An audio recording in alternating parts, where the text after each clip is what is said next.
فصل اچھائی کی تیار ہوگی، جتنے لوگ نیکیاں کریں گے، اچھائیاں کریں گے، جس کام سے کریں گے، جس سبب سے کریں گے، وہ سارے کا سارا اجر اسے بھی عطا کیا جائے۔ تو اس لیے اللہ فرماتا ہے کہ تمہارے کاموں کی پوری جزا جو ہے وہ قیامت والے دن دی جائے گی۔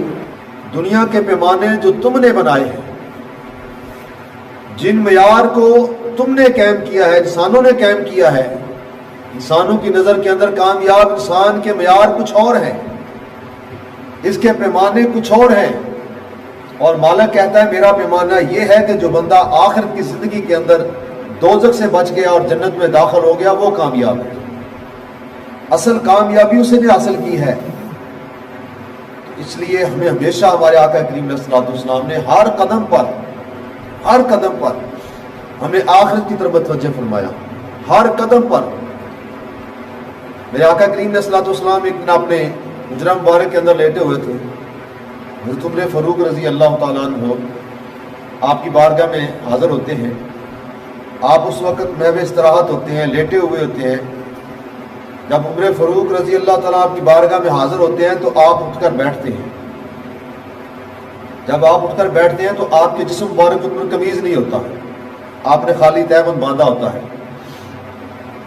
تو آپ جب اٹھ کر بیٹھتے ہیں تو آپ کی کمر مبارک کے اوپر چٹائی، جو کھجور کی چٹائی آپ نے نیچے بچھائی ہوتی ہے، اس کے نشان جسم کے اندر پیوست ہوتے ہیں،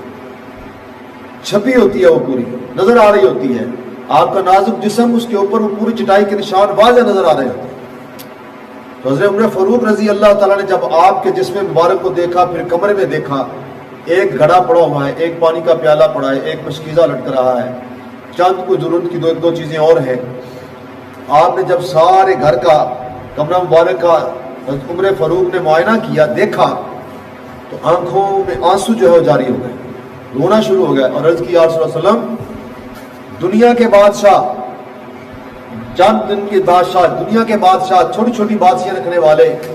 وہ تو عیش عشرت کی زندگی گزارے، نرم نرم بستروں پر آرام کریں،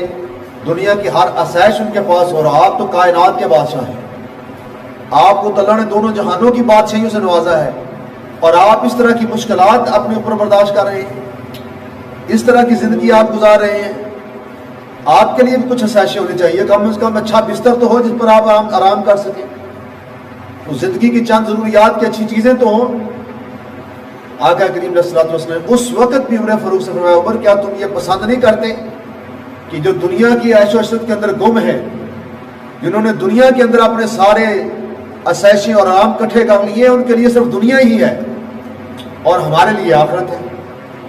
ہمارا حصہ آخرت کے اندر ہے۔ آقا کریم علیہ الصلوۃ والسلام نے اپنے غلام کی وہاں پر بھی یہی تربیت فرمائی کہ ہمیں جو کچھ لینا ہے آخرت کے لیے لینا ہے، اگر ہمیں تیاری کرنی ہے تو آخرت کی کرنی ہے۔